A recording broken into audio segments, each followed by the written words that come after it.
Зэн хамгийн гол асуудал бид нэр стратеги ордод энэ орд хамаарахгүй гэлчлээ шүү дээ.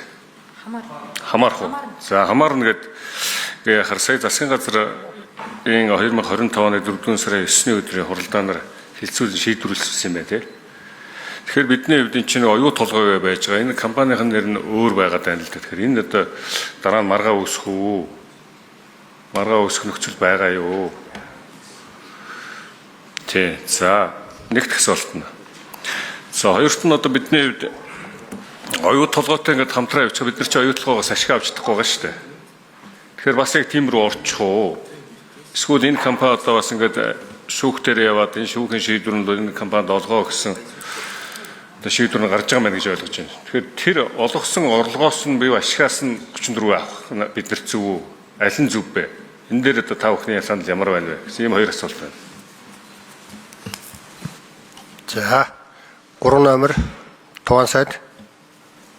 За Монгол улсын хуулийн дагуу бүлэг орд гэсэн ойлголт байдаг. Тэгэхээр энэ өөрөө бүлэг орд төрөбөлс хөдрийн биетэн нэг байгаа.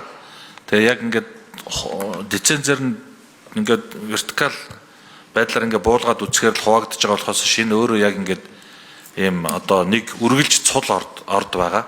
За тэгэхээр энэ дээр түрүүний тэр ярьсан компаниудын одоо хоорондын асуудал дээр арбитрийн шүүхээр ороод тэр хувиа тохироод ингээд явж байгаа гэж ойлгож болно.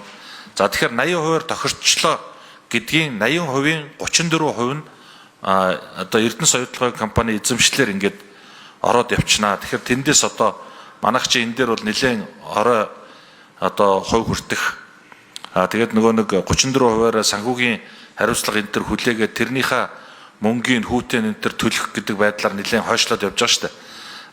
Юун дээр бол онтрой дээр бол ондоо асуудал байгаа. Энэ 20%-ийн одоо 34%-ийн нөгөө компани ч гэсэн онтрой компанийнхантай ч гэсэн уулзсан. Бид нар бол энийг ашиглаж байгаа тохиолдолд бол энэ 20%-ийн 34%-ийг одоо төр ямар шийдвэр гарна тэр шийдвэрээр нь өгөхөд бэлэн байна гэдгийг тэр компани зүгээс илэрхийлээд явчихж байгаа. Тэгэхээр бид нар энийг одоо 34%-аар авах юм уу? Санхүүгийн эрсдэл хүлээх үүргээ юу гэж харах юм? Амнатаар орлуулад шууд борлуулалтаас нь ашиг аваад явах юм уу гэдэг асуудлууд бас яригдана. Хэрвээ бид нар амнатаар орлуулаад шууд борлуулалтаас нь ашиг аваад явбал тэр 37 хоног хүлээлгүйгээр наан нь энэ онтройтой талын хэсгээсээ шууд одоо юу аваад үр өгөөж хүртээд явчих юм боломж байгаа гэж ойлгож байна.